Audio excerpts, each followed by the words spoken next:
The laws of human nature. Robert Greene द्वारा लिखित the laws of human nature human behaviour का एक मनोरम एक्सप्लोरेशन है जो हमारे कार्यों और इंटरैक्शंस को आकार देने वाली छिपी हुई शक्तियों को प्रकट करता है। यह किताब स्वयं को और दूसरों को समझने के लिए एक ज्ञानवर्धक मार्गदर्शिका है और यह रीडर्स को गहरे संबंध बनाने और व्यक्तिगत विकास प्राप्त करने के लिए सशक्त बनाती है। अभी पढ़ें और मजबूती से आगे बढ़े। क्या आप भी कभी कभी दूसरों के व्यवहार से आहत होते हैं? आप चकित होते हैं और कारणों की खोज करते हैं। कारण कभी कभी दिखाई नहीं देते हैं और हमें भ्रम और हताशा की ओर ले जाते हैं। क्या आप उपरोक्त स्थिति में रहे हैं? यदि आप कभी इसमें थे तो कारणों की तलाश यहीं समाप्त होती है। परिचय। आज हम बात करेंगे किताब जिसका नाम है the laws of human nature, जिसे रॉबर्ट ग्रीन ने लिखा है। इस किताब में आप 18 जीवन को बदलने वाली नियमों को जानेंगे जो मानव प्रकृति ह्यूमन नेचर को समझने में आपकी मदद करेंगे कि लोग जैसा करते हैं वैसा क्यों करते हैं और कैसे सतर्क कॉशियस रहते हैं। इससे हमें यह भी पता चलेगा कि कैसा बर्ताव किया जाए और क्या कदम उठाया जाए। दूसरे शब्दों में, हम इसे बहुत ही प्रेरणादायक, इंस्पिरेशनल और आनंद से भरा पाएंगे। यह कहना भी सही होगा कि इस किताब की यह समरी सभी लोगों के लिए है। रॉबर्ट ग्रीन 5 अंतर्राष्ट्रीय इंटरनेशनल बेस्ट सेलर किताबों के लेखक हैं। द 48 लॉज ऑफ पावर उनकी पहली किताब थी जिसकी उनके राइटिंग करियर में एक अहम भूमिका थी। ग्रीन को अपनी इस किताब की वजह से बहुत से विवादों का सामना करना पड़ा। द 48 लॉज ऑफ पावर की बेहतरीन समरी हम पहले ही अपने साइट पर पब्लिश कर चुके हैं। तो चलिए फिर मानव प्रकृति के 18 नियमों को विस्तार से समझते हैं। 1. तर्कहीनता इरैशनैलिटी का नियम। पहला कानून फैसला लेने के हमारे भावनात्मक लगाव इमोशनल अटैचमेंट को बताता है। दुनिया को तर्क लॉजिक के लेंस से देखने के बदले हमारा ध्यान खींचने वाली परेशानी की बेचैनी दिखाने के लिए हम भावनाओं की तरफ झुकते हैं। दुर्भाग्य से यह ऐसी चीज है जो विरासत में नहीं मिलती है। मानसिकता माइंडसेट को ही ऐसा बनाया जा सकता है जिससे सबसे ज्यादा असर पाया जा सके। आप इस बात से अनजान हैं कि आपकी भावनाएं आप पर कितनी गहराई से हावी होती है। तर्क में इसके असर को कम करने की क्षमता है। प्रतिक्रिया रिएक्ट करने के बजाय सोचने की, जो असल में हो रहा है उसके लिए दिमाग को खोलने की, बिल्कुल उससे उल्टा जैसा आप महसूस करते हैं। ये सहज रूप में नेचुरली नहीं आता है। यह वो शक्ति है जो हमें बढ़ानी पड़ती है। तर्क के रास्ते पर चलना शुरू करने के लिए 3 कदम है। चरण 1, पूर्वाग्रहों को पहचाने, रिकग्नाइज द बायसेस। कुछ ऐसी चीजें हैं जिनका आपको पता होना चाहिए। पुष्टि पूर्वाग्रह कन्फर्मेशन बायस, दृढ़ विश्वास पूर्वाग्रह कन्विक्शन बायस, उपस्थिति पूर्वाग्रह अपीयरेंस बायस, समूह पूर्वाग्रह ग्रुप बायस, दोष पूर्वाग्रह ब्लेम बायस और श्रेष्ठता पूर्वाग्रह सुपीरियॉरिटी बायस। चरण 2, भड़काने वाले इन्फ्लेमिंग कारकों से सावधान रहें। बचपन के ट्रिगर पॉइंट्स, बचकानी जल्दबाजी और कैरेक्टर एक्शन से बाहर देखो। अचानक आने वाले फायदे और नुकसान, निराशावाद या आशावाद के साथ इनका मुकाबला करें। हम लक के रोल को कम आंकते हैं। बढ़ता हुआ दबाव प्रेशर, लोग दबाव में आकर अलग तरह से काम करते हैं। उत्तेजित करने वाले लोग, जो लोग आप में बहुत ज्यादा भावनाओं को जगाते हैं, उनसे दूर रहे। ग्रुप का असर, बड़े ग्रुप से सावधान रहें और अपने खुद के बारे में सोचने की शक्ति को दबाकर रखें। चरण 3, तर्कसंगत सु रैशनल सेल्फ को बाहर लाने की रणनीतियां। खुद को ठीक से समझे। अपनी भावनाओं की जड़ तक जांच करें। जहां से वो शुरू हुए हैं वहां तक झांक कर देखें। अपना प्रतिक्रिया समय रिएक्शन टाइम बढ़ाएं। खुद को पीछे हटने के लिए तैयार करें। लोगों को वैसे समझे जैसे वो है। भावनात्मक बिंदु पॉइंट से बचे। सोच और भावनाओं का संतुलन बनाएं। संदेह और जिज्ञासा के बीच संतुलन बनाएं। तर्क से प्यार करें। खुद को ऐसे तैयार करने से शांति और स्पष्टता क्लैरिटी मिलेगी। 2, अहंकार नार्सिसिज्म का नियम। ये तो मानना पड़ेगा कि हम सब आत्ममुग्ध सेल्फ ऑब्सेस्ड तो है, कम से कम कुछ हद तक। अपना प्लान बताते हुए लोगों की रुकावट को कम करने के लिए आप खुद की तारीफ करने की कोशिश करते हैं। The laws of human nature. ऐसे लोगों पर भी ध्यान रखें जो पहले हमला बोल देते हैं और आपको अपने नाटक में खींचते हैं। ऐसे लोगों के छुपे हुए इरादों से सावधान रहें। आत्ममुग्ध नार्सिसिस्ट स्पेक्ट्रम। हमें अपने खुद के स्वभाव के लिए सच्चा होना चाहिए और उसे नकारना नहीं चाहिए। हम सब आत्ममुग्ध हैं। हमें अपनी सहानुभूति खुद बनानी पड़ेगी और उसके लिए हमें 4 कौशलें स्किल्स बढ़ाने पड़ेंगे। सहानुभूतिपूर्ण एम्पैथेटिक रवैया।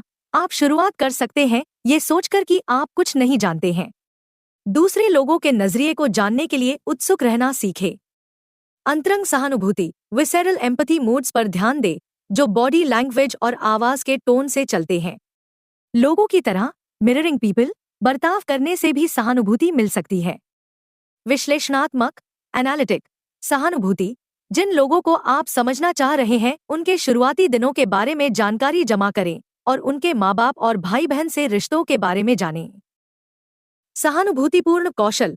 इस कौशल के लिए एक बात याद रखनी है, जितनी तेजी से आप लोगों से मिलेंगे उतना ही आप बेहतर होंगे, और जितने तरह के लोगों से आप मिलेंगे आपका कौशल उतना है बहुमुखी वर्सटाइल बनेगा। 3 भूमिका निभाने का नियम। आपको यह बताने के लिए किसी की भी जरूरत नहीं है कि लोग हर अवसर पर अलग नकाब पहनते हैं। हालांकि वो अक्सर अपने असली इरादों को अपने चेहरे की अभिव्यक्ति, फेशियल एक्सप्रेशन, शरीर मुद्रा, बॉडी पोस्चर, घबराहट इशारों, नर्वस जेस्चर जैसी चीजों से दिखाते हैं। इन असुरक्षा इनसिक्योरिटीज का पता लगाने के लिए आपको उनसे एक कदम आगे रहना पड़ेगा। छाप प्रबंधन इंप्रेशन मैनेजमेंट की कला। आत्मविश्वास बढ़ाएं, मुस्कुराएं और जिन लोगों से आप मिलते हैं उनकी तरह बने। सीखें कि खुद को सही इमोशनल मोड में कैसे डालना है। खुद को लोगों के स्टाइल और टेस्ट के मुताबिक ढले। अपनी फर्स्ट अपीयरेंस पर ज्यादा ध्यान दे। अपने दिखावे का पता चलने ना दे। खुद को प्रगतिशील, सहनशील और खुले दिमाग वाला दिखाए। 4 बाध्यकारी व्यवहार कंपल्सिव बिहेवियर का नियम। असल में लोगों के किरदार को समझना मुश्किल है। इसको अगर सही से समझेंगे तो लोग अपनी पूरी जिंदगी एक ही राग अलापते रहेंगे। आपको इसे अपने दिमाग में सहन करना पड़ेगा और ऐसे लोगों से लगाव बढ़ाना पड़ेगा जो ताकत और साहस दिखाते हैं। अपने नेगेटिव पैटर्न से सावधान रहने से आप बुरे लोगों से दूर रहेंगे। अगर आप इसका पालन करेंगे तो ये नियम आपको बेहतर बनाएगा। लोगों को जोड़ने और उनके साथ काम करने के लिए चुनते वक्त उनकी प्रतिष्ठा, रेप्यूटेशन या जो इमेज वो दिखाना चाहते हैं उससे मोहित ना हो, बल्कि खुद को उनकी गहराई तक देखने के लिए ट्रेन करे और उनका चरित्र देखे। उनकी मुसीबत से निपटने, लोगों के साथ काम करने, उनके धैर्य, पेशेंस और सीखने की क्षमता को समझे। मजबूत चरित्र का एक आदमी सोने की तरह है, दुर्लभ, रेयर पर अमूल्य। वो खुद को अनुकूल बनाते हैं, सीखते हैं और खुद को बेहतर बनाते हैं। 5 लोभ कोवेटसनेस का नियम। ये अजीब है पर सच है। ये दिखाता है कि इंसान अपने हाथ से फिसलती हुई चीज को पाने के लिए क्यों झुकता है। आप इस गति, मोमेंटम को अपने आसपास एक रहस्यमयी आभा, मिस्टीरियस ऑरा बनाने और उस स्थिति का फायदा ले सकते हैं। यह एक रोल मॉडल बनने और इज्जत पाने का एक बेहतर तरीका है। लोग अनजानी चीजों को जानना बेहद पसंद करते हैं और इन नियमों से खेलने से आपको फायदा मिल सकता है।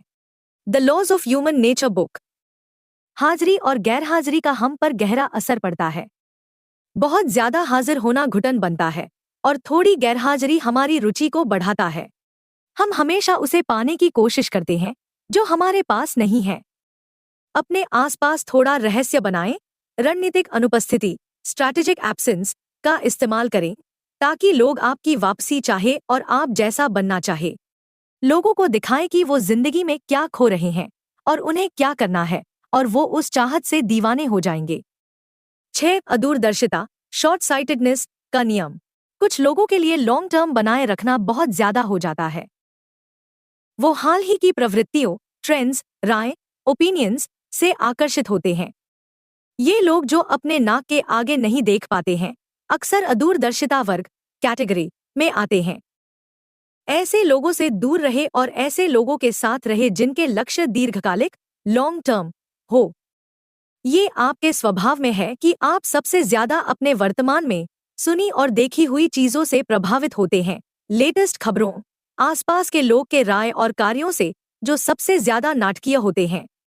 लोगों को उनके नजरिए से परखना सीखे। ऐसे लोगों से बचे जो अपने कार्य के परिणाम ना देख सके। वो आपको इस ऊर्जा से प्रभावित कर देंगे। अपने दीर्घकालिक लक्ष्यों से कभी नजर न हटाएं। एक अच्छे नजरिए से आप में हर उद्देश्य, पर्पस तक पहुंचने का धैर्य और स्पष्टता होगी। अदूरदर्शिता के 4 साइंस और उससे बाहर निकलने की रणनीतियां। अनायास नतीजे, अनइंटेंडेड कॉन्सिक्वेंसेस। हर ग्रुप या टीम में कम से कम एक आदमी को किसी भी रणनीति के हर संभावित नतीजे, पॉसिबल कॉन्सिक्वेंसेस, को संभालने का इंचार्ज बनाएं। कोशिश करें किसी विवेकपूर्ण, प्रूडेंट दिमाग वाले इंसान को। सामरिक नरक, टैक्टिक हेल। आप खुद को बहुत से संघर्ष या लड़ाइयों में उलझा पाएंगे। आपने अपने दीर्घकालिक विजन को खो दिया है, जिसके लिए आप असल में लड़ रहे हैं। उसकी जगह ये आपके अहंकार को बढ़ावा देने और खुद को सही साबित करने का सवाल बन गया है। एक ही समाधान है कि इन लड़ाइयों से निकल जाना, खासकर कि अगर यह अक्सर होती है। अपने कार्य से जीतो, ना कि अपने शब्दों से। अपने दीर्घकालिक लक्ष्यों के बारे में फिर से सोचना शुरू करें। अपनी जिंदगी में वैल्यूज और प्राथमिकताओं, प्रायोरिटीज की एक सीढ़ी बनाएं, खुद को यह याद दिलाते हुए कि आपके लिए असल में क्या मायने रखता है। टिकर टेप फीवर। जब हम किसी तरह की परेशानी या रुकावट का सामना करते हैं, तो हमें चीजों को धीमा करने और कदम पीछे लेने की कोशिश करनी चाहिए। कदम बढ़ाने से पहले 1 या 2 दिन का इंतजार करें। और इन परेशानी का सामना करते वक्त हमें ये साफ तौर पर पता होना चाहिए कि हमारा दीर्घकालिक लक्ष्य क्या है और उन्हें कैसे पाना है। Lost in trivia. आप अपने काम के मुश्किल होने से परेशान हो जाते हैं। आप सबसे ऊपर होना चाहते हैं ताकि आप चीजों को बेहतर तरीके से काबू कर सकें, पर आप जानकारी में डूब रहे हैं। आपको मेंटल फिल्टरिंग सिस्टम की जरूरत है जो प्राथमिकताएं और दीर्घकालिक लक्ष्यों पर आधारित हो। आखिर में आपको क्या पाना है, ये पता होना आपकी बेकार में से जरूरत की चीजें निकालने में आपकी मदद करेगा। 7. रक्षात्मकता, डिफेंसिवनेस का नियम। The laws of human nature summary. ये कहने की जरूरत नहीं है कि वक्त के साथ लोग डिफेंसिव हो गए हैं और जब कोई बदलाव की बात करता है तो वो भड़क जाते हैं। अगर आप उनकी रुकावट को कम करना चाहते हैं, तो आपको उन्हें उनके नजरिए को बदलने के लिए उकसाना होगा, बिना उनको नाराज किए। अगर आपको तेजी से अपने लक्ष्यों को पाना है, तो आपको रचनात्मक, क्रिएटिव बनना होगा। अपने अच्छे इरादों को समझाएं और उन्हें महसूस कराएं कि वो अपने राय और पैटर्न के काबू में हैं। जिंदगी मुश्किल और लोग प्रतिस्पर्धी, कम्पेटिटिव है। हमें अपनी रुचियों का ध्यान रखना चाहिए। हम यह भी महसूस करना चाहते हैं कि हम आजाद हैं और अपना काम खुद करते हैं। इसलिए जब लोग हमें बदलना चाहते हैं, तो हम डिफेंसिव और प्रतिरोधी, रेजिस्टेंट हो जाते हैं। इसलिए लोगों को उनकी डिफेंसिव पोजीशन से हटाने के लिए आपको यह दिखाना होगा कि वो जो कर रहे हैं अपनी मर्जी से कर रहे हैं। लोगों पर उनकी मान्यताओं के लिए कभी हमला ना बोले और उनकी समझदारी और अच्छाई के लिए उन्हें असुरक्षित, इनसिक्योर महसूस ना कराएं। अपने जिद्दी, स्टबर्न स्वभाव को काबू करना सीखें और अपने दिमाग को डिफेंसिव और क्लोज्ड पोजीशन से आजाद करना होगा, ताकि आपकी रचनात्मक शक्ति जागरूक हो सके। 8. आत्मतोड़ फोड़, सेल्फ सबोटेज का नियम। जैसा आप महसूस करते हैं वैसा ही दिखाते हैं। खुद को पूरी तरह नकारात्मकता और डर तक सीमित करके जिन भी लोगों के साथ आप कुछ भी शेयर करते हैं, वो आपकी आदत को भांप लेंगे। ऐसा रवैया, एटीट्यूड आपकी सफलता के मौकों को कम करेगा। सुनने में ये थोड़ा घिसापिटा, क्लेशे लगेगा, पर सकारात्मक रवैया ही आपके और सफलता के बीच खड़ा है। ऐसे मानसिकता को बढ़ाना ही आपको हर चीज में से श्रेष्ठ पाने में मदद कर सकता है, और वहां भी आप अवसर ढूंढ सकते हैं जहां लोगों को जाल, ट्रैप दिखता है। हम सबका दुनिया को देखने, चीजों को समझने और आसपास के लोगों के कार्य को समझने का एक अलग नजरिया है। ये हमारा रवैया है और इसी की वजह से हमारी जिंदगी में हमारे साथ सब कुछ होता है। अगर हमारा रवैया डरने वाला है तो हम हर चीज में नकारात्मकता ही देखते हैं। हम खुद को मौके, चांस लेने से रोकते हैं। हम गलतियों के लिए दूसरे को जिम्मेदार बताते हैं और उनसे सीखते नहीं हैं। हम अपना करियर और रिश्ते खराब कर देते हैं, अनजाने में ऐसे हालात बनाकर जिससे हम सबसे ज्यादा डरते हैं। हालांकि इंसान का स्वभाव लचीला, मैलिएबल है। अपने रवैये को थोड़ा और सकारात्मक, खुला और लोगों को झेलने वाला बनाकर हम अलग ही दुनिया में पहुंच सकते हैं। हम नए अवसर बना सकते हैं और लोगों को अपने तरफ आकर्षित कर सकते हैं। 9 दमन रिप्रेशन का नियम। लोग वैसे नहीं हैं जैसा वो दिखाते हैं। अपने दिल के अंधेरे को छुपाने की कोशिश करना उनके स्वभाव में है। कुल मिलाकर ओवरऑल अज्ञानता इग्नोरेंस को समझने से पहले किसी को भी पहले अपनी डार्क साइड को देख लेना चाहिए। अपनी इस पेचीदा एनिग्मेटिक साइड को समझ लेने से आप एक पॉइंट पर पहुंचते हैं जहां आप एक ऑब्जर्वर बन सकते हैं।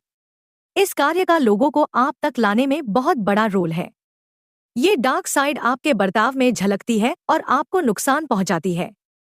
परछाई के इशारों को समझना सीखें इससे पहले कि वो जहरीले बन जाए। डार्क साइड को अपनी व्यक्तित्व पर्सनालिटी में मिलाकर आप पूरे इंसान बनेंगे। 10 ईर्ष्या एनवी का नियम। आज का समाज पद पोजीशन स्टेटस और उपलब्धि अचीवमेंट के लिए संघर्ष करने का साथ देता है। हालांकि ये जिद्दीपन को बढ़ाता है जो जलन का कारण बन सकता है। कुछ लोग सिर्फ दूसरे की सफलता की नकल करने की उम्मीद करते हैं, पर सब नहीं। खुद की दूसरों से तुलना सिर्फ आपकी ही वैल्यू को कम करती है और समाज में आपकी पद पोजीशन को खतरे में डालती है। याद रहे, कार्य शब्दों से ज्यादा तेज बोलते हैं। The laws of human nature Hindi. हम इंसान दूसरे से खुद की तुलना जरूर करते हैं। हम लगातार लोगों के स्टेटस को नापते हैं, जितनी इज्जत और ध्यान उनको मिलता है, और यह नोटिस करते हैं कि हमारे पास जो है और जो उनके पास है उसमें क्या फर्क है। हम में से कुछ के लिए यह अपने काम के जरिए बेहतर बनने का इशारा होता है। बाकियों के लिए यह गहरी जलन का कारण बन सकता है और यह भावनाएं बहुत नुकसान पहुंचा सकती है। खुद से ध्यान हटाकर जलन को खत्म करना सीखे। अपनी वर्थ को बढ़ाएं, ना कि तुलना करें। 11 भव्यता ग्रैंडियोसिटी का नियम। हर तरह से इंसानों में बहुत सी चीजों के बारे में सोचने की आदत होती है। इसमें हमारी सफलता का लालच भी आता है जो ऊंचे सामाजिक स्टेटस से जुड़ा हुआ है। अक्सर यह ख्याल बहुत बड़ा आकार ले लेते हैं जो असली सच्चाई से बहुत दूर होता है। हम बेहतर बनने की कोशिश में असलियत खो देते हैं, जिसकी वजह से हम बिना तर्क के फैसले लेते हैं और सिर्फ कल्पना तक सीमित रहते हैं। सफलता के लिए आपका रवैया, आपका योगदान और दूसरे लोगों की जिंदगी में आप जो वैल्यू लाते हैं उसके अनुरूप होना चाहिए। अक्सर हमारी छोटी सी सफलता हमारी बड़े होने की सोच को खतरनाक स्तर लेवल तक बढ़ा देती है। हम किस्मत की भूमिका और दूसरे लोगों का योगदान भूल गए हैं। सच्चाई से दूर होकर हम बिना तर्क के फैसले करते हैं, इसलिए हमारी सफलता अक्सर बनी नहीं रहती है। हमें खुद में से ये दूसरों से बड़े होने की सोच को कम करना होगा और हमारी सीमाओं के अंदर की असलियत को बनाए रखना होगा। महान होने की भावनाओं को अपने काम, उपलब्धियां और समाज के योगदान से जोड़कर रखें। 12 लिंग कठोरता जेंडर रिजिडिटी का नियम।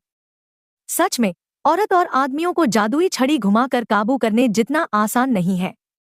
आपको खुद पर काम करना होगा और यह समझना होगा कि ये आपकी सोच पर कैसा असर डालता है और आपको दिन प्रतिदिन की मतभेद में मजबूत और अनुमानित बनाता है। औरत और आदमियों की इस ऊर्जा के निशानों को मिटाकर आप दुनिया के सामने अपना प्रमाणित ऑथेंटिक वर्जन रखते हैं। आसान शब्दों में, जेंडर रोल प्ले करने के लालच से बचकर आप सफलता तक जल्दी पहुंच सकते हैं। हम सब में औरत और आदमियों की खासियतें होती हैं, कुछ आनुवांशिक जेनेटिक होती हैं और कुछ दूसरे लिंग जेंडर के माता पिता से आती हैं। पर समाज में एक पहचान पाने के लिए हम इन खासियतों को बदलते रहते हैं। औरत और आदमी की भूमिका को पहचान कर जो हमसे उम्मीद की जाती है और हम इसकी कीमत चुकाते हैं, हम अपने चरित्र को खो देते हैं। आपको इन खोई हुई खासियतों का पता होना चाहिए और उनसे फिर से जुड़ना चाहिए ताकि रचनात्मक शक्तियां बन सके। 13 लक्ष्यहीनता एमलेसनेस का नियम। इस डिजिटल एज में कभी कभी लोगों को अस्थायी निराशाओं और असफलताओं से निपटने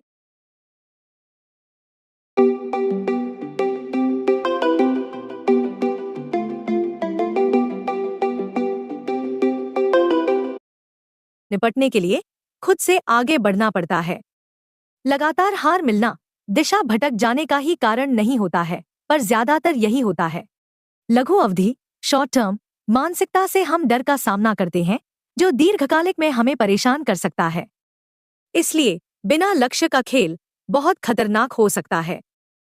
भविष्य का नजरिया और उसकी कल्पना इस बिना मकसद के सेंस से लड़ने का सबसे श्रेष्ठ तरीका है। हम इंसानों को अपने सचेत, कॉन्शियस फैसले पर निर्भर रहना पड़ता है। जब जिंदगी में करियर पाथ और अपनी असफलताओं को संभालने की बात आती है, तो हम जो भी श्रेष्ठ कर सकते हैं वो करते हैं।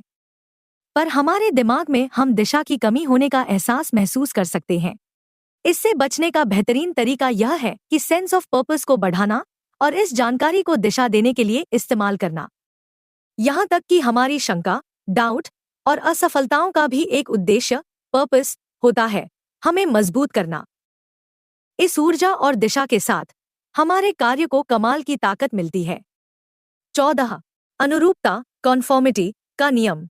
लोग खुद का आत्मविश्वासी, कॉन्फिडेंट और आत्मनिर्भर, सेल्फ सफिशिएंट होने का प्रभाव देना चाहते हैं। बुराई के डर से भीड़ की नकल करते हैं। इस ग्रुप मानसिकता से हम जितना दूर हटना चाहते हैं, उतना ही हमारी जिंदगी में वापसी का कोई बिंदु, पॉइंट नहीं बचता। ऐसा करने में हम अपनी विशिष्टता, यूनिकनेस खो देते हैं और बुरा महसूस करते हैं। हमारे चरित्र की एक साइड होती है जिससे हम अनजान होते हैं, वो इंसान जो हम लोगों के ग्रुप्स के बीच बन जाते हैं।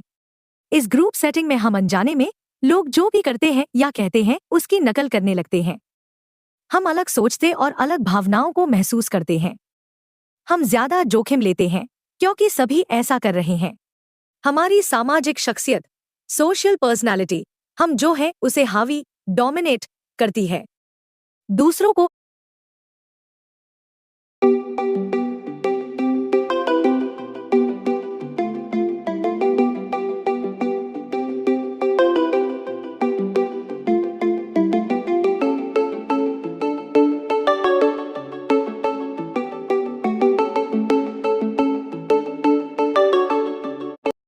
इतना सुनने से हम धीरे धीरे अपने अलगपन और खुद के बारे में सोचने की शक्ति को खोने लगते हैं।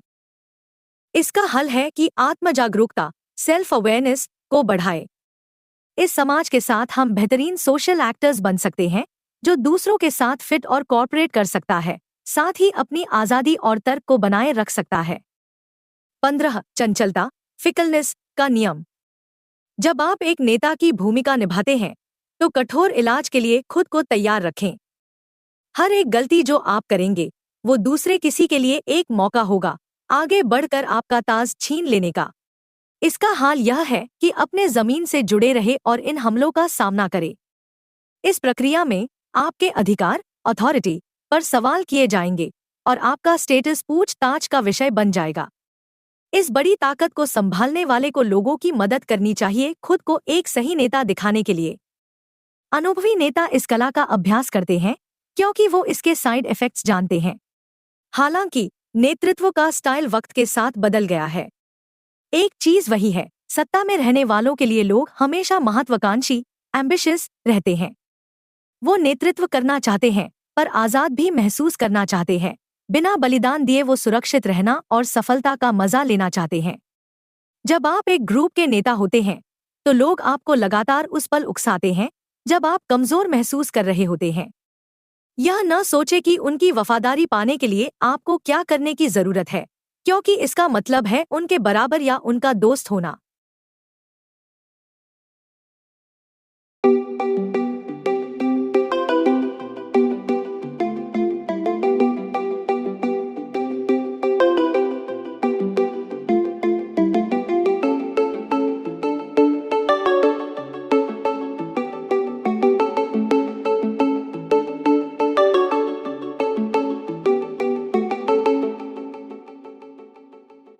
लोग आपकी क्षमता पर शक करेंगे। अपने इरादों के लिए रहस्यमयी बने और छुपी हुई निंदा से जवाब दें। अगर आपको नेतृत्व करना है तो इस कला की महारत हासिल करें। एक बार अपने लोगों का भरोसा पालिए तो वो आपके साथ खड़े रहेंगे चाहे हालात कितने भी बुरे क्यों ना हो। 16. आक्रामकता, एग्रेशन का नियम। दुनिया को आपकी ऊर्जा की जरूरत है। लोग हर मुमकिन कोशिश करते हैं आपको बेहतर बनाने की। वो अलग अलग लोगों को आगे बढ़ाने और उनके बड़े होने का दावा करके अपनी लालसाओं को पूरा करने की कोशिश करते हैं। ऐसे ग्रुप के साथ डील करने के लिए एक्सपर्टीज की जरूरत होती है। अगर आप इन आक्रामक मूव्स के ऑब्जर्वर बने रहे तो आप तब भी खड़े रह पाएंगे जब चीजें आपके हाथ से निकलने लगती है। आक्रामक ऊर्जा बुरी नहीं है। अगर आप इसे काबू कर सकते हैं तो अस्थायी टेम्पररी असफलताओं के बावजूद ये आपको बांधे और दृढ़ निश्चयी डिटरमाइंड रखती है। आपके आसपास के लोग ऊपर से बहुत ही सभ्य और सुशील लगते हैं, पर इस नकाब के नीचे वो बेहद चिड़चिड़ाहट फ्रस्ट्रेशंस का सामना कर रहे हैं। आपको लोगों की असंतुष्ट आक्रामक एग्रेसिव इच्छाओं को देखना चाहिए। वो आपको भावनात्मक आक्रामक और सोचने न देने पर निर्भर करते हैं। उनको यह ताकत ना दे। जब बात आपके आक्रामक ऊर्जा की आए तो आप इसे काबू करना और उत्पादक उद्देश्यों प्रोडक्टिव पर्पसेस के लिए इस्तेमाल करना सीखे। खुद के लिए खड़ा होना, परेशानियों पर हमला बोलना और बड़ी महत्वाकांक्षाओं एम्बिशंस को पहचानना। 17 जनरेशनल मायोपिया का नियम। जनरेशन गैप कोई झूठ नहीं है, क्योंकि हर नई पीढ़ी अपनी अलग वैल्यूज और एजेंडा बनाती है। वो अपने सदस्यों का बर्ताव बनाती है और उसे दुनिया पर एक ताकतवर प्रभाव डालने के लिए लगाती है। दिक्कत यह है कि फिर से हम इसे अपनी सहजता की कीमत पर कर रहे हैं। हम रचनात्मक क्रिएटिव के मामले में खुद को रोक रहे हैं, बिना इन अवधारणाओं कॉन्सेप्ट्स पर शक किए। आप जिस पीढ़ी में पैदा हुए हैं वो आपकी कल्पना से ज्यादा बताती है कि आप क्या है। आपकी पीढ़ी खुद को पिछली पीढ़ी से अलग करना चाहती है और दुनिया के लिए एक नई धुन बनना चाहती है। आपका काम है ये समझने कि आप कौन है और आप दुनिया को कैसे देखते हैं। आप वो बन सकते हैं जो वो नए ट्रेंड्स सेट करेगा जिसकी आपकी पीढ़ी को भूख है। 18 डेथ डिनायल का नियम। The laws of human nature. Robert Greene. मौत हम सब पर हंसती है और ये सच है। इसके होने की अप्रत्याशितता अनप्रेडिक्टेबिलिटी का पता होना सच में एक दमदार टूल है जिसे आप पा सकते हैं। ये आपका एक सेंस ऑफ अर्जेंसी बनाने में मदद करता है, जिससे आपके डेली के कामों को फ्यूल मिलता है। अपने दिमाग को इसी तरीके से सोचने के लिए ट्रेन करना भी परिणाम जल्दी पाने का एक बेहतरीन तरीका है। हम में से ज्यादातर लोग मौत के ख्याल को अनदेखा करके जिंदगी जीते हैं, बल्कि इसका ख्याल हमेशा हमारे दिमाग में होना चाहिए। जिंदगी की कमी का एहसास हमें हमारी सेंस ऑफ पर्पस से भर देता है और लक्ष्यों की तात्कालिकता अर्जेंसी का एहसास कराता है। इससे हमें सेंस ऑफ प्रोपोर्शन भी मिलती है कि इस छोटी जिंदगी में क्या असल में मायने रखता है। बहुत से लोग लगातार खुद को दूसरे से अलग करने की कोशिश करते हैं, जबकि हम सबको एक जैसा समझकर देखना चाहिए कैसे ये हम सबको बराबर करके जोड़ती है। निष्कर्ष। The laws of human nature से प्रमुख सीखें लेसन्स। छोटी सोच से लड़े। जब कोई चीज गहराई तक आपके दिल में बसी हो तो अपनी मानसिकता शिफ्ट करना आसान नहीं होता है। जो लोगों ने आपको सिखाया है उसके बावजूद धक्का देने और प्रभावित करने वालों को उंगलियों पर गिना जा सकता है। आपको अपनी राय रखने से पहले दूसरे की राय की इज्जत करनी चाहिए। ऐसा न दिखाए कि आप सब जानते हैं। हालांकि हम खुद को बेकार की टिप्स मानने से रोकते हैं, पर यह पूरी तरह से मेरिट पर आधारित है। आप अपनी बेरिंग को जाने बिना अपनी मंजिल तक कैसे पहुंच सकते हैं? ये एक सीधी सी प्रक्रिया है जो आपको विश्वास के साथ आगे बढ़ने और अनुमानित खतरों का सामना करने के लिए प्रेरित करता है। The laws of human nature किताब की समीक्षा। रॉबर्ट ग्रीन द्वारा लिखित the laws of human nature human behaviour का एक मनोरम एक्सप्लोरेशन है जो हमारे कार्यों और को आकार देने वाली छिपी हुई शक्तियों को प्रकट करता है। ग्रीन मानव प्रकृति की जटिलताओं कॉम्प्लेक्सिटीज को दूर करने के लिए ऐतिहासिक उदाहरणों, मनोवैज्ञानिक अंतर्दृष्टि और व्यावहारिक सलाह को जोड़ते हैं। सोशल डायनामिक्स, पावर स्ट्रगल्स और मानव मनोविज्ञान की पेचीदगियों का उनका सावधानीपूर्वक विश्लेषण रिश्तों को नेविगेट करने, प्रेरणाओं को समझने और आत्मजागरूकता को बढ़ाने के बारे में मूल्यवान सबक प्रदान करता है। समृद्ध कहानी और विचार उत्तेजक थॉट प्रोवोकिंग एनेक्डोट्स के साथ ग्रीन मानव व्यवहार को नियंत्रित करने वाले कानूनों में महारत हासिल करने के लिए एक कंपेलिंग केस प्रस्तुत करते हैं। यह किताब स्वयं को और दूसरों को समझने के लिए एक ज्ञानवर्धक मार्गदर्शिका है और यह रीडर्स को गहरे संबंध बनाने और व्यक्तिगत विकास प्राप्त करने के लिए सशक्त बनाती है। धन्यवाद।